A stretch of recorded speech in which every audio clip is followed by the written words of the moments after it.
the birth of laughter, as Abraham and Sarah found their scorn turned to joy by the grace of God in the birth of Isaac. Today we turn to Jacob. When I think of Jacob, I am transported back to high school. When I was in high school, I was the captain of the wrestling team. Now, there is nothing so intimidating to a teenage boy than to walking out in front of all of his peers wearing only a wrestling singlet. There is no possibility for modesty. There are no options or places to go to hide. And then the match begins. And with it begins the grappling, the pressing of flesh, the sweat, the smell, the touch, the breath, mixed with pain and effort. And all of that always seems to overwhelm this deeper truth. Wrestling is profoundly intimate. It's not sexual, but it's filled with intimacy.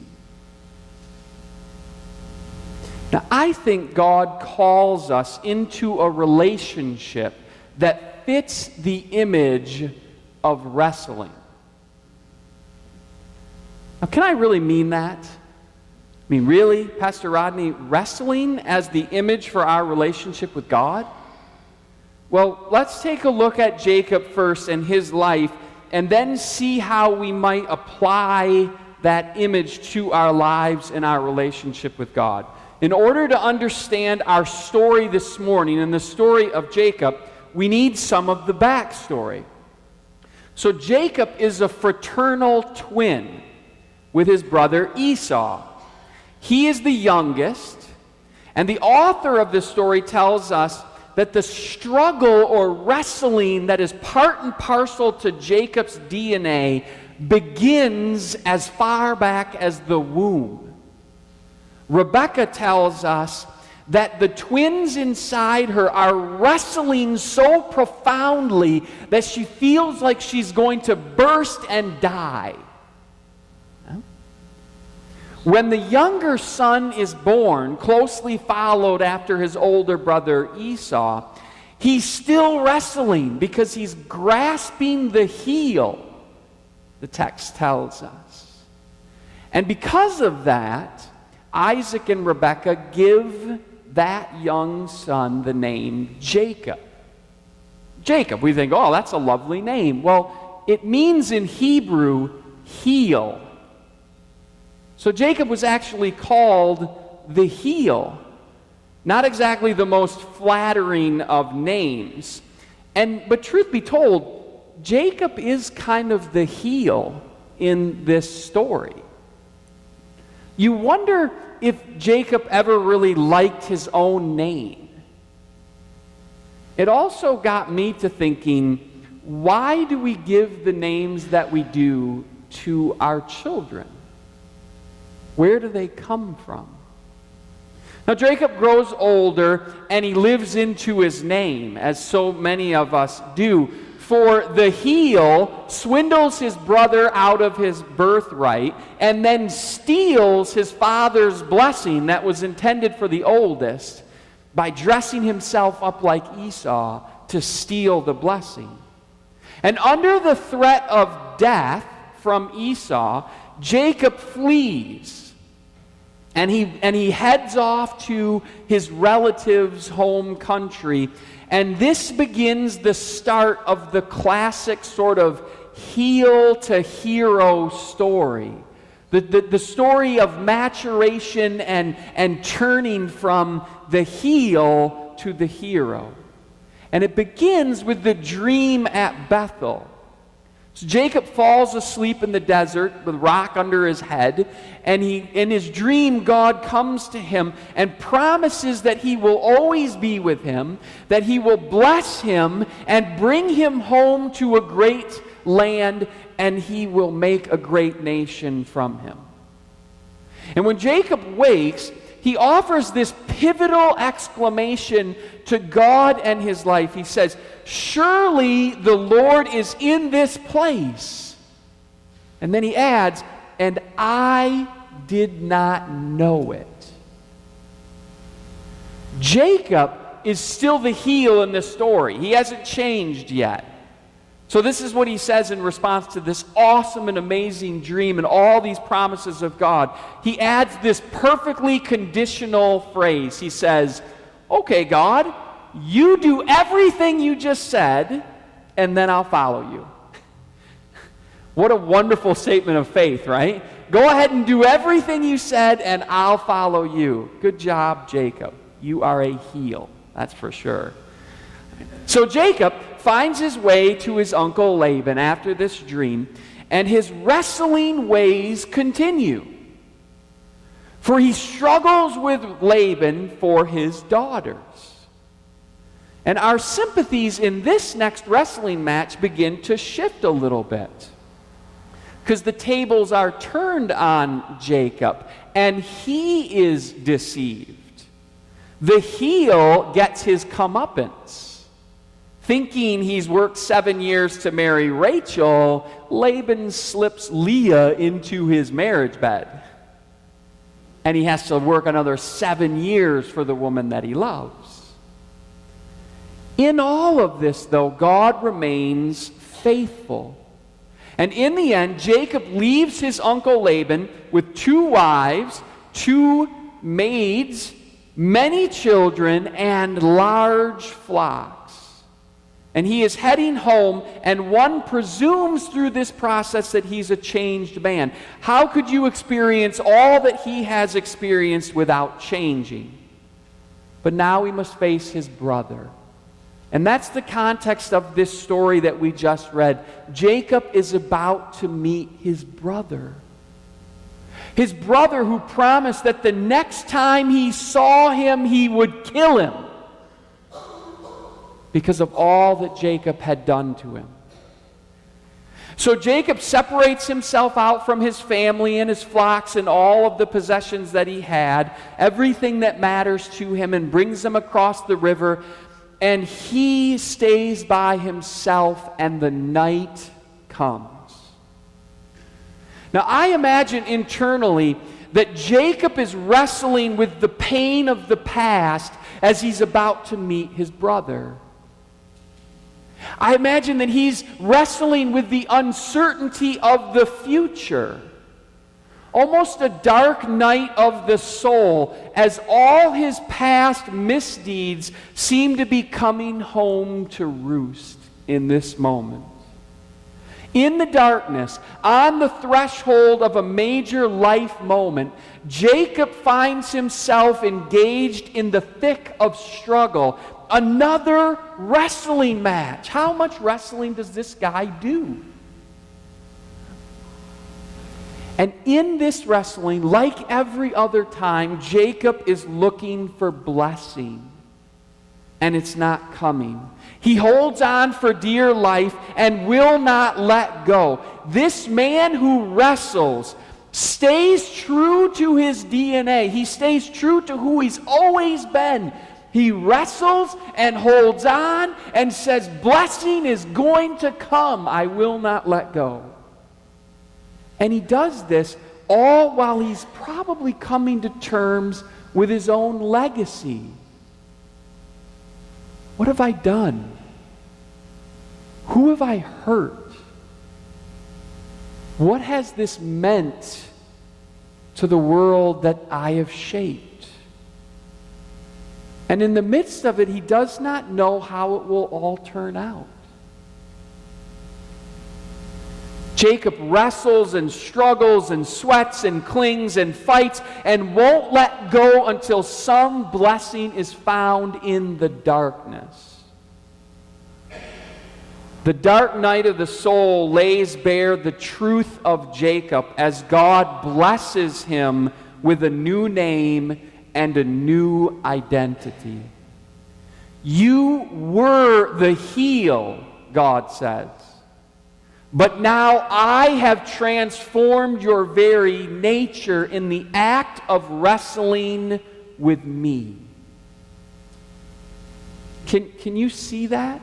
Can you see what's happening here? I mean, I think it's important that you understand what this transformation means and what it actually is and what it isn't. God doesn't change whole cloth Jacob. God doesn't say, Jacob, you were a wrestler, and now I'm going to turn you into a pacifist. That's not what happens here. God takes who Jacob is and transforms Jacob in and through who he is.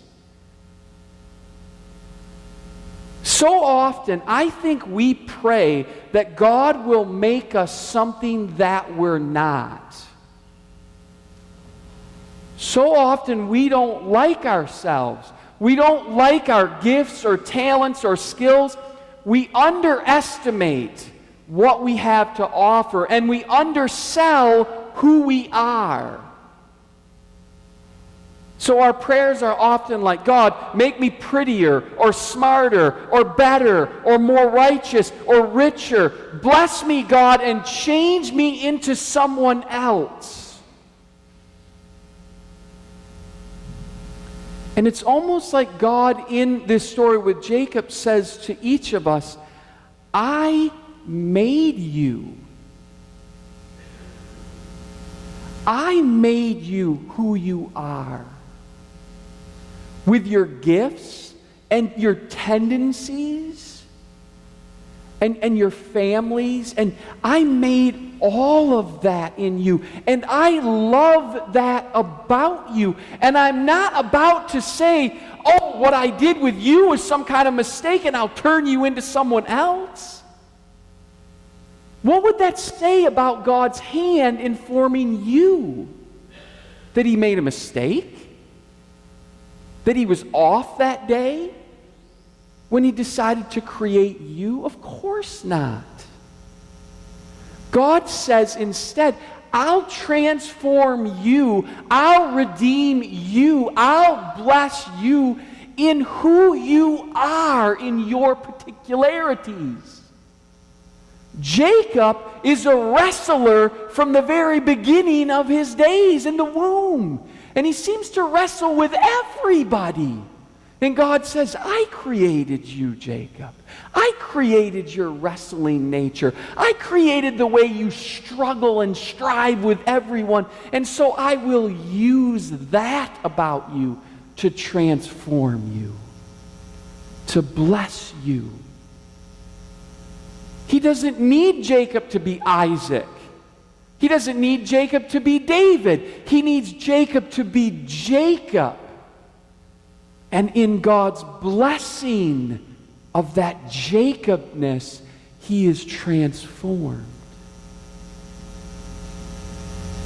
If you find your prayers to be like, oh, just make me better, make me like my neighbor, who seems to always get it, who doesn't have the questions that I have, who doesn't struggle at work the way I do,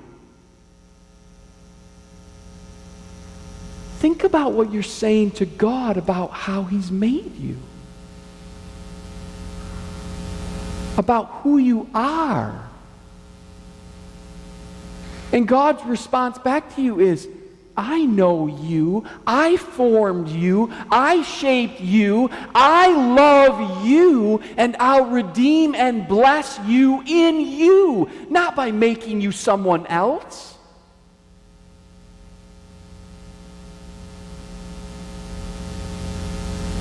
I wonder if there's a lesson in there for how we treat our neighbor, how we treat our kids, how we treat our spouses or our friends.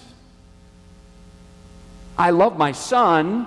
I just wish he'd do this and be more like that. No, that's hogwash. I either love my son or I don't. I love my spouse, I just wish she would take it easy on me when I leave the counter a mess. Hogwash. She is who she is. God created her and made her that way. You don't, I either love her or I don't. I love my neighbor, I just wish that he would do this. I love my coworker, I just wish she'd be this. No. Then you don't love them. You love an image of them. You love an idol of them. You love a projection that you want them to be. God doesn't make idols. God doesn't make images. He makes you. And he loves you with all your brokenness, with all your need, with all of your messiness, with all of it. And God doesn't say, I'm going to take all that stuff and somehow make you someone else. He says, I'm going to take all that stuff and I'm going to make you deeply and more intimately you, and redeem and transform you. Not into someone else, but into the blessed one that God has always loved. And did you notice something else as well? Did you notice that Jacob's experience with God's presence takes place in the darkest times? As he runs away from his brother and he's being basically kicked out of his family for his foolhardy behavior, and he's under the threat of death, he meets God, and it's unexpected. As he's running away from his uncle Laban and all that's going on there, and facing his brother for the first time, he meets God, and it's a little unexpected. And in each of these times, it comes in the darkness and a time of deep struggle and deep concern. And I think what we learn is if God is anywhere, God is in the struggle. God is in the grappling and the challenge. So there's this interesting thing. I'm going to go into the text really quickly and then we'll pull out a minute. The text tells us that Jacob wrestled with a man, and then in the end, he says, I'm going to call this place Peniel because I've seen God face to face. And you must be thinking, well, what on earth is going on here? And the sermon title is Jacob Wrestles with God. So who is this that Jacob wrestles with, and how does this work? What's interesting, in studying this story, a lot of scholars will talk about how there's a bunch of possibilities going on in this story. One of the possibilities for who Jacob is wrestling with is a river demon. There's a river demon that comes out of the river in the territory that he controls of this river, and Jacob is wrestling with him. And the reason that scholars will think this is they find other stories and other historical documents that talk about people wrestling with river demons. This is interesting. It's fascinating to me. Some scholars will talk about how we can't actually wrestle with God because that would be the end of us. That would be the death of us, to come into close contact with God like that. So this is an angel, sort of an incarnation of God, a representation of God. And Jacob is wrestling with this angel. And that's interesting to me. I'm not sure. I mean, it goes beyond the text a little bit, but there are reasons to think that. And then there's some of what I talked about this morning, is Jacob is going through this almost internal wrestling of his own soul and his own psychology, his own struggle with who he is and what the unknown future looks like. There's almost, in a sense then, that Jacob is in the middle of the night. Have you had one of these kind of nights before where you're restless because you have a major decision or a major event? Or you have one of those restless nights because you can't fall asleep because you're reliving something in your life? I can't believe I did that thing. I'm such a heel. Why did I say that to her? Huh? It's almost like Jacob is going through this struggle. And whenever we do that kind of struggle and wrestling, don't we often try to defend ourselves? And sometimes don't we also hear within our own internal monologue of sort of like, yeah, you can try to defend yourself, but you're really kind of rotten. It's almost like there's an angel on one shoulder and a demon on the other. And we're wrestling with both, trying to figure out who we are and what we've done and why we did the things we did. And we can't sleep. And if we're honest, we begin to say to ourselves, I can't wake up. I can't sleep. I can't do anything right. I'm not going to stop working this through my head until I figure it out. What if that's God wrestling with you?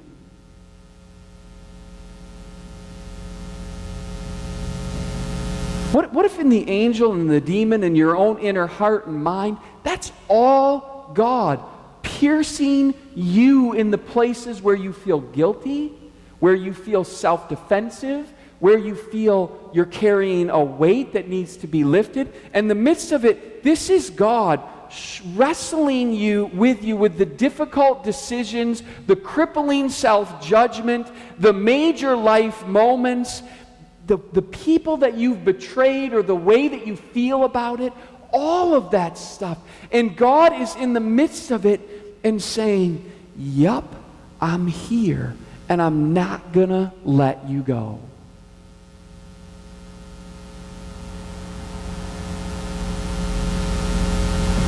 You see, I think every one of you have these kind of moments of struggle or challenge. Every one of you has either wrestled with major life moments or you're doing it right now. Should I keep that job or should I go walk away from it? Should I propose to that young girl or should I ask that guy out? What should I do when I get older and get out of school? Should I go to college? Should I do some work? And we wrestle with these moments, and it's human. And it's here that God meets us.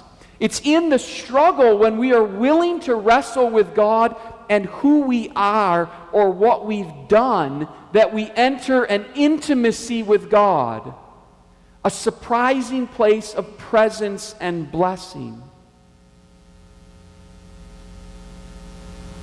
I mean, you get that, right? When you're willing to open yourself up to God and really wrestle with who you are and the things you've done and the decisions you've made and the failures and the losses and the hurt and the joy and the decisions and all of it.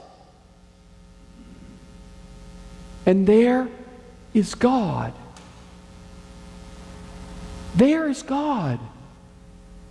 Because God is present always. And God, in that moment, says, I think I'm going to give you a new name. A new reality. You're struggling with how you define yourself. Let me define you. I'm going to give you a new name. And for Jacob, the heel, he becomes Israel, the one who wrestles with God. And God claims these intimate moments of our soul, and God renames us in them.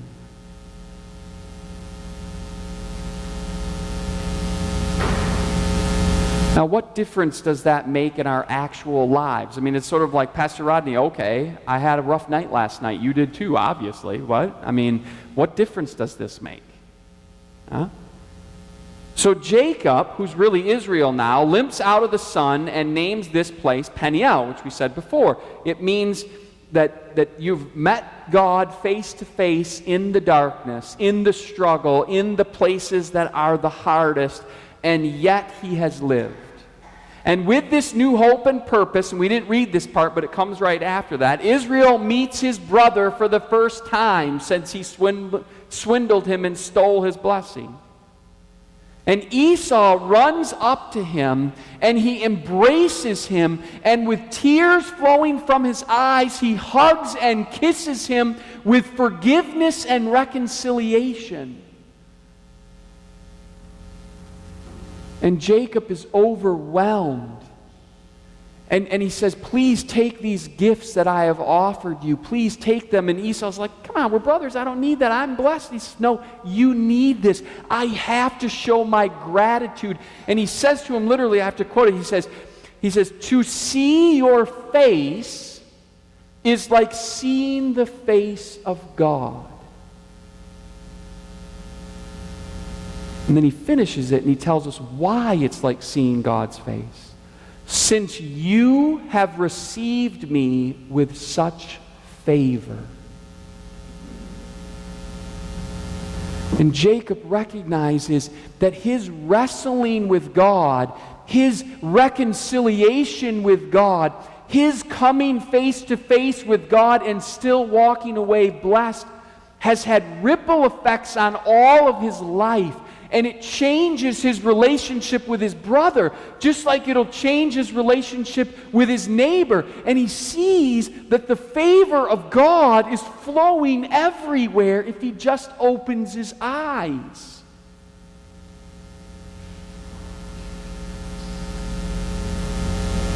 That same thing is true for you. If in those moments of darkness, in those places of most deep self-judgment and loathing, if you can open yourself up to God and see that the favor of God comes to you in the darkest places, you will then see God's favor everywhere. And it cannot help but reconcile you to that neighbor who you desperately want to change so they'll be nicer. But you realize that God redeemed you in your difficulties, so you have to offer that same redemption and forgiveness to your neighbor. God came to you in your darkest moments, your most self-judgment and self-loathing for all the things that you've done that's been rotten. And you're forgiven, and then you cannot go to your sister and say, sister, you're awful, you're horrible, you're terrible, you need to be a different person. How could you do that if you realize that God has shown you such favor in your darkest moments? Instead, you reach out to your sister with tears flowing in your eyes and you embrace her. You hug and kiss her. Because the favor of God is such flown on you, flowed into your life. How could you not but offer that same favor and see it in her? You know, it's that statement. I've said it to you before. Hurt people hurt people. But changed people change people. Forgiven people forgive people. Loved people love people. When you've wrestled with God in the deepest, darkest places of your heart, you cannot help but offer that same grace and love and forgiveness to your neighbor who you know is wrestling in the same way. Even if they don't recognize that it's God who they're wrestling with.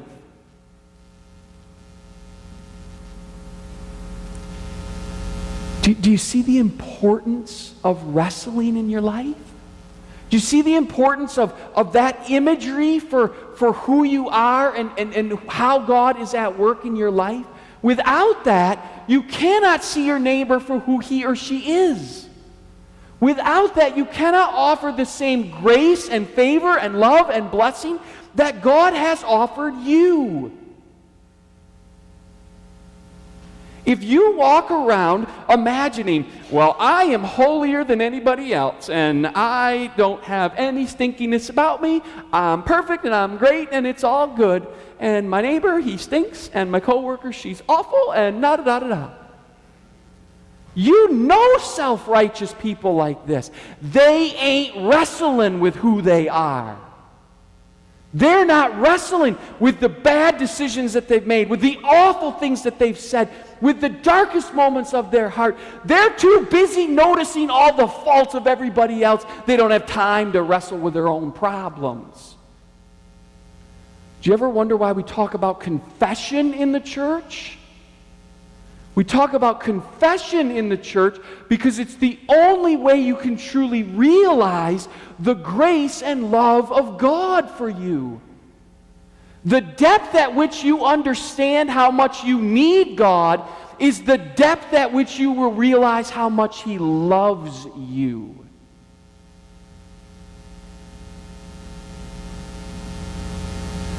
The depth of the intimacy that you have engaged with God in the places that you are most